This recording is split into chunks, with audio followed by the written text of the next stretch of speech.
आश्रम व्यवस्था में, ब्रह्मचर्य आश्रम में बालक अपने गृहस्थ जीवन को त्याग करके, अपने माता पिता के घर को छोड़ करके गुरु के आश्रम में जाकर के शिक्षा प्राप्त करता था। और गुरु के आश्रम में जाकर के शिक्षा प्राप्त करने से उस विद्यार्थी का शारीरिक, बौद्धिक, मानसिक और आध्यात्मिक विकास होता था, अर्थात उसका सर्वांगीण विकास होता था। कैसे सर्वांगीण विकास होता था? गुरु के आश्रम में वो श्रम करता था, स्वयं लकड़ी काट करके लेकर के आता था, भिक्षा मांग करके लेकर के आता था, स्वयं भोजन बनाता था और भोजन ग्रहण करता था, आश्रम की साफ सफाई करता था, गुरुजनों की सेवा करता था। तो इससे उसका शारीरिक विकास होता था। गुरु के आश्रम में रहते हुए वह वेद, विज्ञान, कला, शिल्प इन सभी विषयों का अध्ययन करता था, जिससे उसका बौद्धिक विकास होता था। गुरु के आश्रम में रहते हुए वो गुरु की आज्ञा का पालन करता था, वो हमेशा सत्य बोलता था, असत्य नहीं बोल सकता था, संयम का पालन करता था, इससे उसमें नैतिक गुणों का विकास होता था। और गुरु के आश्रम में रहते हुए वह तप करता था,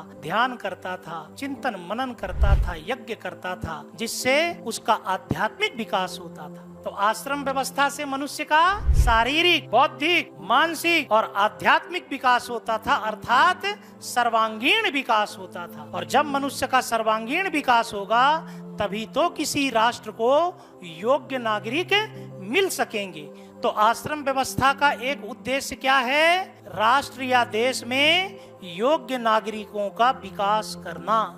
पहले के युगों में सोचिए, राजा महाराजा अपने पुत्रों को गुरुओं के आश्रम में भेजते थे। रामायण से जानकारी मिलती है कि दशरथ ने अपने पुत्रों को वाल्मीकि ऋषि के आश्रम में भेजा शिक्षा प्राप्त करने के लिए। क्या दशरथ के पास पैसे नहीं थे? वो चाहते तो 100,000 शिक्षक अपॉइंट कर देते जो उनके राजमहल में आकर के उनके बच्चों को पढ़ाते, लेकिन इससे उनके बच्चों का सर्वांगीण विकास कभी नहीं होता। और ये सब आगे के समय में उन राजकुमारों के काम आया। भगवान राम को जब वनवास हुआ तब वनवास के दौरान उन्हें जो शारीरिक श्रम करना पड़ा, इससे उन्हें ज्यादा तकलीफ नहीं हुई, क्योंकि वो शारीरिक श्रम पहले ही अपने गुरु के आश्रम में कर चुके थे। खुद लकड़ी काट करके लाते थे, नंगे पैर रहते थे, भिक्षा मांग करके लाते थे, पूरे आश्रम की साफ सफाई करते थे। आज की ऑनलाइन एजुकेशन क्या है?